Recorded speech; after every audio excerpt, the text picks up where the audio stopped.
This Man United talk. We've done this a lot. It's obviously Man United in the news. We're gonna do a little bit of the takeover news that's happened. Danny's gonna let us on some underground talk that's happening at Old Trafford, and then in the second half segment, I think we're gonna get to the Beckham documentary. But what is going on with Manchester United, my friend? Sheikh Jassim on Friday pulled out and said no, he is out of the running. Want to bid? He bid billion pounds. The club is actually valued at 3.2, from my understanding. Bid almost twice as much, and the club said no. So Sir Jim Ratcliffe will be signing on the dotted line to purchase 25% of the 69% that the Glazers own. But he's putting in a couple of extra pounds to have some control. Your thought? You do not look happy. No, I mean, it's been going on too long now, hasn't it? And this weekend when we found out that always happens when a bidding war for a certain club, when one party loses bid or has not been chosen to, gain exclusivity, they set the narrative of press conference and they release a statement indicating why they pulled. So, today I was actually of a group of 125 people that were invited to listen in to Ben Jacobs on Twitter Space. He actually gave a pretty good breakdown of what actually transpired over the last week. So I'll kind of go through it. So we'll start with Sheikh Jassim. And there's a lot of speculation this week that he made a sixth bid and put in, extra 700 million, and that's not accurate. So some outlets are saying that he did put in a sixth bid. He did not. He spoke with the Rain Group later on this week, or his delegation spoke with the Rain Group later on last week, and said that the previous offer on the table from June was still on the table, and that offer, as we know it, was 100% buyout of the club, wiping the $800 million worth of debt clean, and then near $1 billion of infrastructure and community direct investment, which we believe the total package to be around $6.5 billion, which is almost double what the market valuation of Manchester United was on the New York Stock Exchange at $3.5 or $3.2 billion. So fast forward to this weekend, and we get the statement from Sheikh Jassim that he's actually withdrawn. And the reason he withdrew is because there was a little bit of talk over the weekend of Sir Jim Ratcliffe having a face-to-face with the Glazer family over the weekend on Saturday. Oh.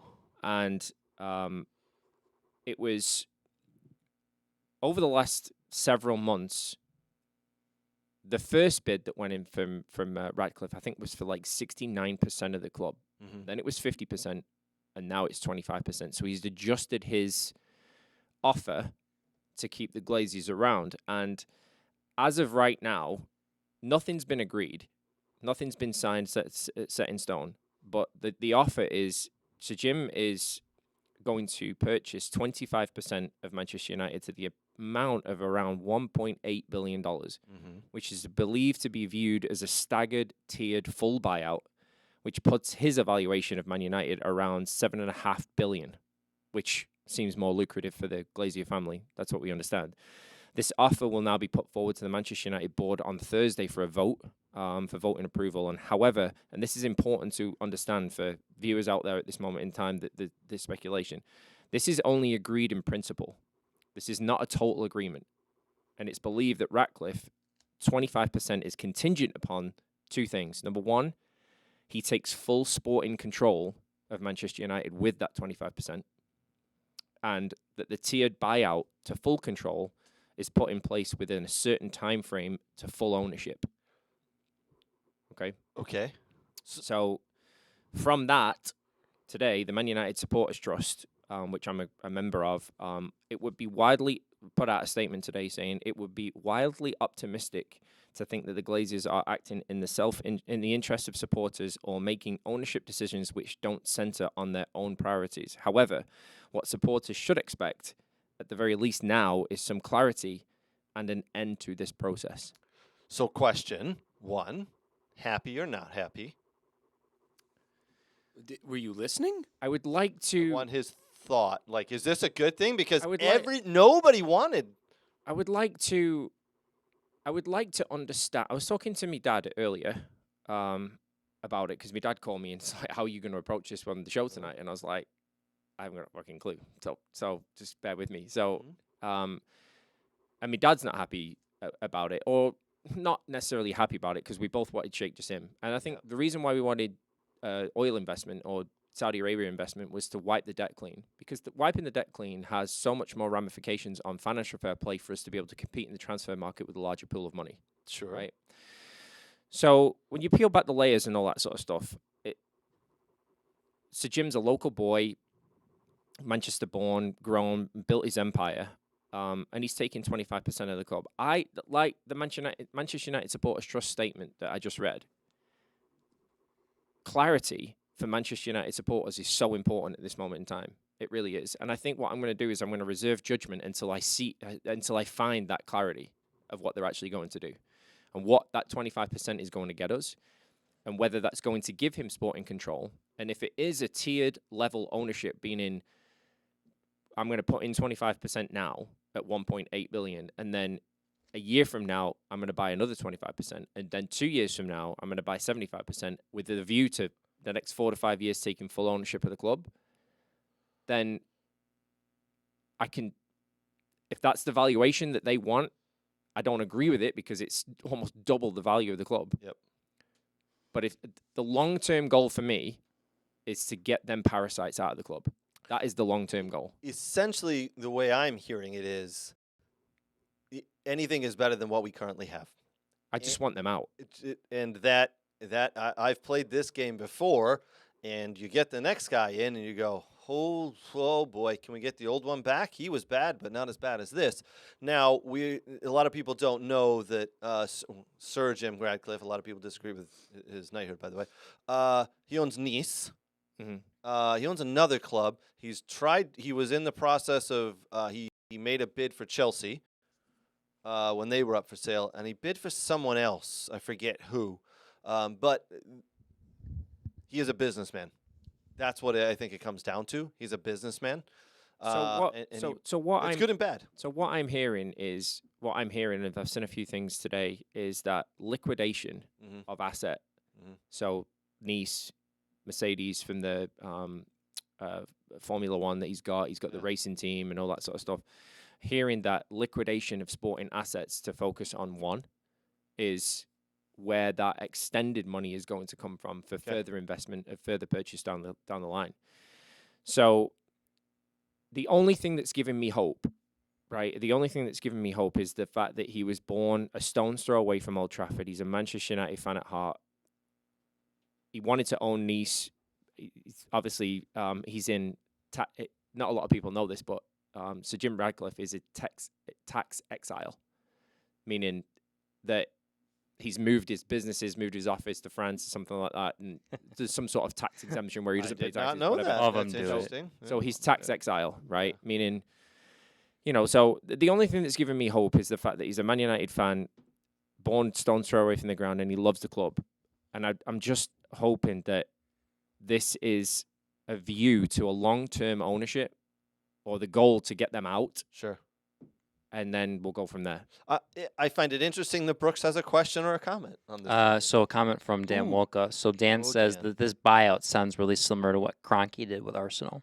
Yeah, That's what he so said. you're absolutely right, Dan. Stan Kroenke did the same thing, and then he ended up selling Arsenal, right, for a larger boatload of money. He's a parasite too. He just ruins. And that's it. Again, if they value the club at $7.5 million, right, they can do whatever they want with it. That's an astronomical. It's stupid number. money. It's stupid. It's absolutely stupid money. And if they value it that much, and he's willing to pay it over a number of years, more power to him. I just hope, and this is why I want clarity, because if it's 25% and we're keeping them around, then where's the 25% going? Is the 25% going to pay off shares on the New York Stock Exchange? Is 25% going in the Glazers' back pocket? Is 25% going to the infrastructure? Is it going to the players? Is it going to the team? Where is the money going? That's what I want to know. That's going to be the big question, because there's a lot of money he's paying or about to be paying, and where is it going to go? There's a lot of things that need to be paid at Man United. One, they got a big debt, as you mentioned. The Old Trafford is falling apart, and they are not going to be partaking in was it Euro 2028? Yeah, which is a slap in the face. Which It's a, and for a stadium that holds how many? 70, 78,500 seat stadium. How is that not selected? Why? Because it's falling apart. Exactly. And it's just not a good stadium anymore. Yeah, it's not good. It's really not good. So Brooks? Yeah, I mean, just from what you read, I would personally like Radcliffe to take, because he's an English guy. I think with the way international football has gone, with these American owners like Todd Butthead at Chelsea and these oil money guys taking over, I think those are the ones that have taken the game and ruined it. And I'd rather see someone with passion that's a European that loves the club do this than see a Saudi Arabia, oil fund group. And I get what you're saying. Like, you want the money to erase because you got to erase the debt, right? Because that's going to help you purchase players and everything. I totally get that. But in the end, if you said, like you talked about, if what happens the way it's supposed to happen, and then the Glazers go away, I think that could overall be the best thing for your club. There's one thing that's given me a little shining hope, and I know Dan Walker's put in our Facebook group, Danny, it's the hope that kills you. I know that. Thanks, Dan. Stating the obvious. Appreciate that, mate. But the one thing that's given me a little bit of shining, two things actually. One, that obviously Sir Jim is a Man United fan, and two is that when this came about, when this came about last November, there was one guy that probably not a lot of you know, but Sir Richard Knighton. Mm-hmm. He's another Sir, and he was involved in Manchester United. We're talking 30 years ago. Mm-hmm. Right? Manchester United, born and bred fan, and all that sort of stuff. He was the one that was saying Sir Jim is going to turn this club around, and I trust him. I trust him. So, watch this space. All right. It's been an interesting couple of months. I originally thought the Glazers put a "we want to sell" for sale sign on the club to raise the valuation of the club. I don't want to say I stand corrected, but it looks like they were just looking for a cash injection, and that's kind of what they've got. They are still involved. It's going to be interesting, as you heard Danny say. Watch this space. We'll see where we go from there.